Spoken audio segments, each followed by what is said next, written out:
Soaring 12 stories above the New York World's Fair, the stainless steel Unisphere makes its official debut as symbol of the most ambitious exposition that man has ever attempted.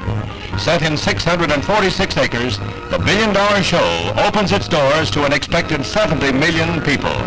Already 29 million tickets have been sold. Opening day rain cut the number of visitors drastically, only 92,000 against an expected 250,000. But it's only the beginning, folks. It's only the beginning.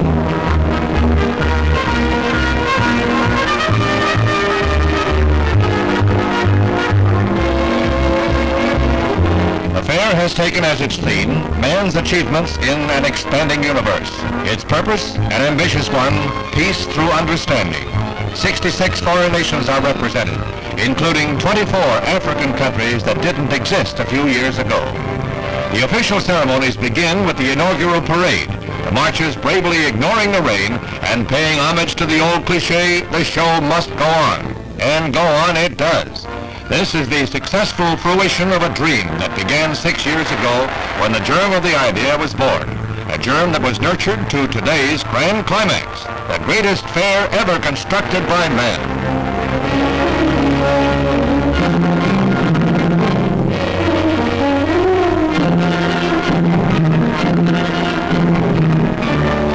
As the parade winds its way down the avenues, fair officials led by President Robert Moses can take pride in their schedule. The fair is 85% completed, a remarkable record. Of 139 pavilions, only 17 are not fully ready. At the Fair Stadium, an invited audience, many didn't brave the weather, await the arrival of President Johnson to dedicate the fair that his predecessor, John F. Kennedy, helped inaugurate. It was a busy day for the president, a quick trip to New York, and an even quicker return to Washington, where he capped his hectic day by announcing an agreement that sidetracked a railroad strike. The president greets VIPs on the platform before his speech. He predicted a bright future for the nation and for the world. A chilled wind springs up, but the president warms his audience with a quip about the fair's president, Robert Moses. First, however, he strikes the serious note. This fair represents the most promising of our hopes. It gathers together from 80 countries the achievements of industry, the health of nations, the creations of man. This fair shows us what man at his most creative and constructive is capable of doing. And so I take my leave of what Ogden Nash has called the Promised Land of Mr. Moses.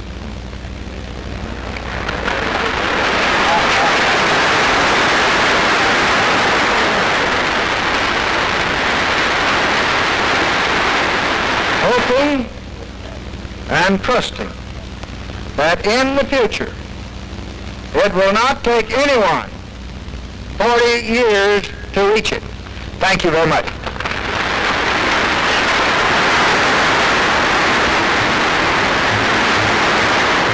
Now the New York World's Fair of 1964 is open, and the president is in a jovial mood as he presses the scores of hands thrust towards him.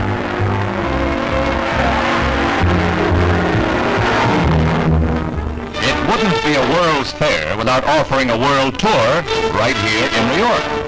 Want to visit Hong Kong? The international area offers a sampling of life in countries many of us never even hope to visit. You can go east to Pakistan, and when you've seen everything there, detour to Japan. Then a side trip to Thailand, and after that, it's on to India. After a leisurely visit in the Philippines, across the seas to Berlin. Then back to Hollywood and all of the glamour of the movie capital. When night falls, be prepared for a symphony of light, color, and music. It's as if the grounds were touched by the magic wand of some beneficent fairy who painted a wonderland that looks like a frosted cake here, like a delicate building blocks of a never-never land there.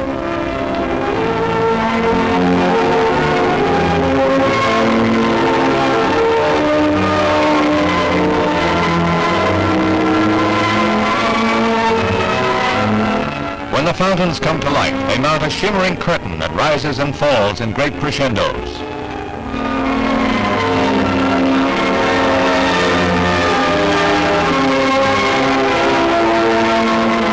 Standing proudly is the Unisphere, bathed in light and reflecting the exploding fireworks as they reach toward the heavens.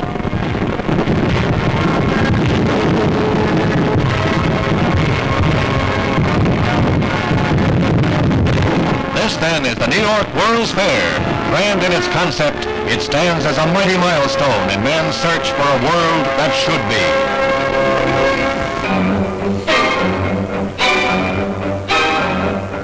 It looks more like a gala opening than a closing, but closing it is for the New York World's Fair. It has been visited by 51 million people, nearly 500,000 of whom are here today.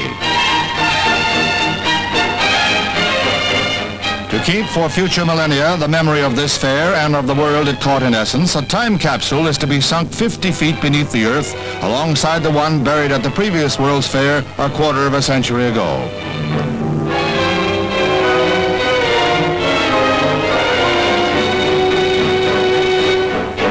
Newsreel film, as well as voices and writings of leaders of these decades, are placed in it, along with antibiotics, credit cards, a ballpoint pen, a bikini bathing suit, and yes, even a Beatles record.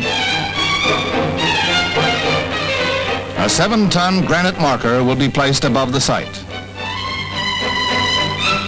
The button is pressed that starts the mechanism to lower the steel container.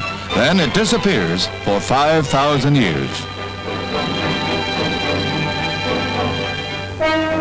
Attendance on the final night breaks all previous records, but it's still not enough to bring the profits to their estimated figure. The city park, planned for the Flushing Meadow site, will have to be somewhat less magnificent than originally projected.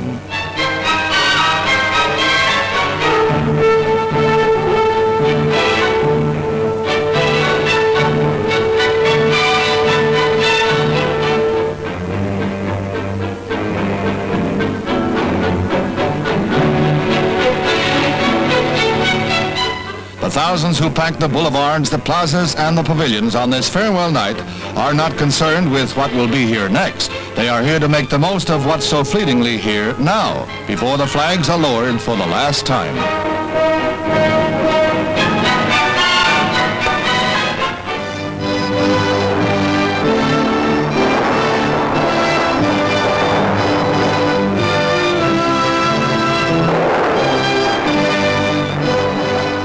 Last of the visitors depart, and the New York World's Fair becomes a memory or a record in a time capsule.